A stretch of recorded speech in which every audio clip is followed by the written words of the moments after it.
M경제 뉴스 지금부터 시작합니다. 구독과 좋아요. 자, 쇼트 영상으로 먼저 올라갔었던 내용의 본 영상입니다. 자, 녹색 에너지 된 K원전이고요. 해외 수주와 신규 사업 투자에 탄력을 받을 것으로 예상이 되고 있습니다.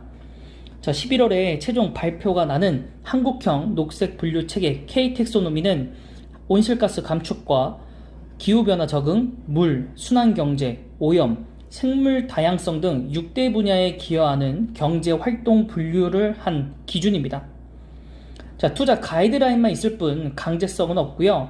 그럼에도 불구하고 대규모 자본 조달이 필요한 원자력 발전의 사업 특성상 이번 결정을 고려한다면 K택소노미 원전 관련 경제활동이 포함된 것은 생태계 회복에 큰 도움이 될 전망이고요.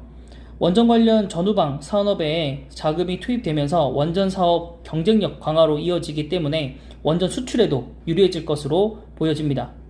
자, 재생에너지 생산과 무공해 차량 제조 등 64개 경제활동이 여기에 해당을 하고요. 원전 관련 경제활동 중 원자력 핵심 기술 연구 개발과 실증 활동이 추가가 되었고, 환경부는 SMR, 그다음 차세대 원전 기술, 요즘 4세대까지 나왔죠. 그 다음에 사고 저항성 핵연료, 그 다음에 방사성 폐기물 관리, 원전 해체, 핵융합 등 10가지 항목 중 하나 이상을 위한 기술의 연구개발에 대한 제반 활동을 K택소노미에 포함시키겠다는 방침을 가지고 있습니다. 자, 또한 인정기한이라는 것이 있는데, 이것이 K택소노미는 신규 건설과 계속 운전 모두 2045년까지고요. 신규 건설이나 계속 운전 허가를 받은 원전의 건설과 그다음에 운전 활동을 K택소노미에 포함한다는 것인데요. 그래서 이제 EU나 이런 데도보다 훨씬 더 좀 기준이나 뭐 이런 것들이 좀 낮다라고 볼 수 있겠고, 신한 3, 4호기 또한 K택소노미에 포함이 됩니다. 하지만 어제 쇼트 영상에서 말씀드렸던 것처럼 고준위 방사성 폐기물 처분 시설 마련이 전제되지 않는 한 원전은 K택소노미에 포함될 수 없고요. EU도 마찬가지로 중하고 저준위의 방패물 처분 시설을 보유한 원전의 운전과 건설에 한해서 택소노미가 포함하도록 한 것은 동일합니다. 즉, 고준위 방패장을 마련하기 위한 전담 조직이라든가 용지 선정 절차, 그 다음에 유치 지역 지원 등에 대한 특별법이 통과되지 않으면 지금 상황에서 원전은 택소노미에 포함될 수 없기 때문에 이 관련 법이 제정되냐 안 되냐에 따라서 우리가 투자를 결정을 좀 해야 될 것 같고, 만약에라도 이게 딜레이가 된다고 한다면 사실은 원전주는 다시 한번 좀 폭락이 될 수밖에 없는 상황으로 좀 갈 수밖에 없을 것 같고, 그 이후에는 이제 원전을 수출을 하는 기업들에 대해서만 별개로 주가가 움직이지 않을까라고 좀 생각이 좀 됩니다. 어쨌든 좀 잘했으면 좋겠는 바람이고요. 자, 신한울 3, 4호기는 정말로 좀 빠르게 건설을 하고 있는 것 같습니다. 20일 정부가 원자력 발전을 포함한 한국형 녹색분류 체계를 초안을 발표하면서 건설 재개에 나선 신한울 3호기, 4호기입니다. 자, 환경 영향평가 현장 조사를 진행을 했고요. 지난 7월부터 현장 조사에 착수했으면서 이르면 내년 현장 조사가 끝납니다. 그래서 이거를 환경부에 제출을 하고요. 내년 6월 전에 최종안을 제출을 해서 환경부가 60일 이내에 의견을 주게 되어 있고, 그렇게 된다면 신한 3, 4호기는 예상된 2024년도 초에서 내년 말로 착공 시점이 앞당겨질 것으로도 보여지고, 원자력 안전위원회의 적극적인 협조가 필요하다는 점은 좀 변수로 꼽히고 있는 상황입니다.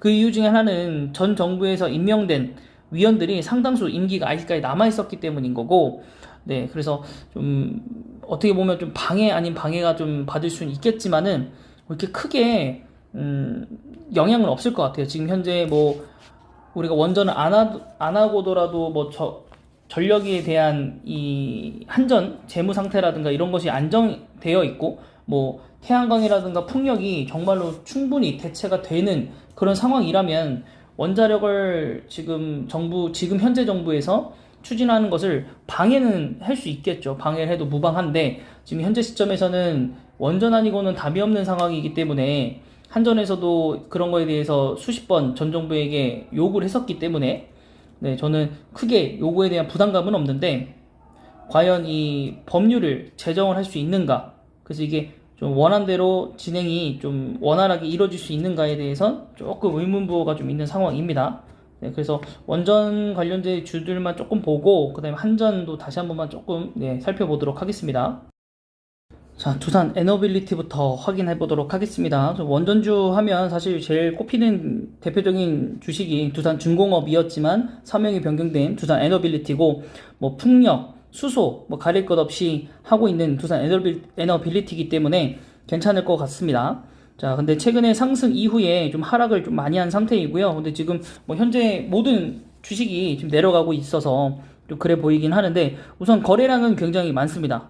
거래량은 굉장히 많고 다른 주식들에 비해서 좀 많은 편이죠. 그다음에 주봉상으로 봤을 때는 바닥권으로 다시 한번 내려온 현재 상황이고 또 월봉상으로 보신다고 하면 이때 한번 요동치면서 올라왔고 다시 한번 요때 요동친 거 그 상승 초입보다는 아래로 내려와 있습니다. 현재 요 정도 구간까지.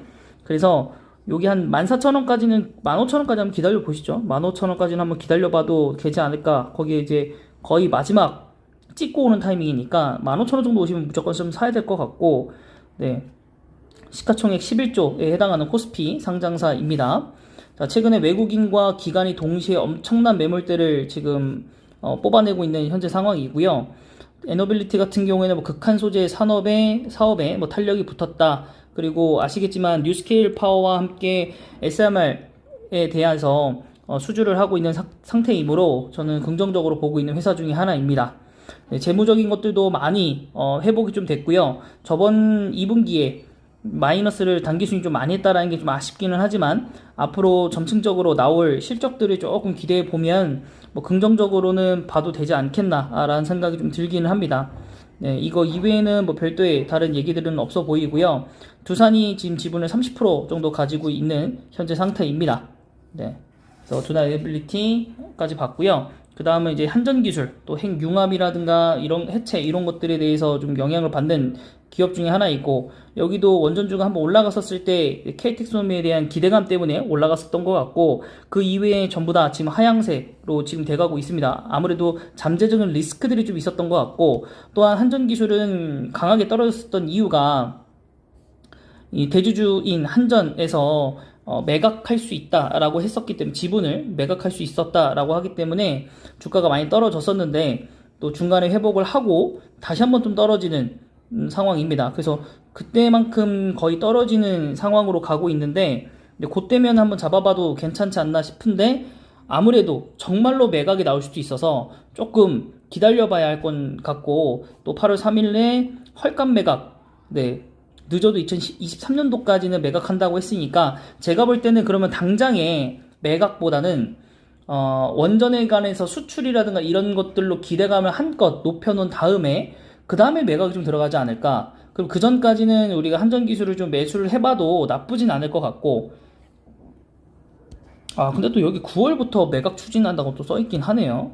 한전 캐나다 지사 철수 네, 원전 사업 축소라고 하는데 이게 왜 축소하는지 잘 모르겠고 아무래도 좀 돈을 좀 아끼려고 하는 것 같지 않나 싶고 9월부터 매각 돌입한다고 하는데 유력 검토 시장 영향 최소화 네, 14.77% 약 4천억 원 정도 규모라고 합니다. 9월부터 그럼 지금부터 팔고 판다는 얘기인데 언제 팔지는 모르는 거고 그러면은 예 기다려 봐야 되겠네요. 한전기술 블랙리스트에 올랐다.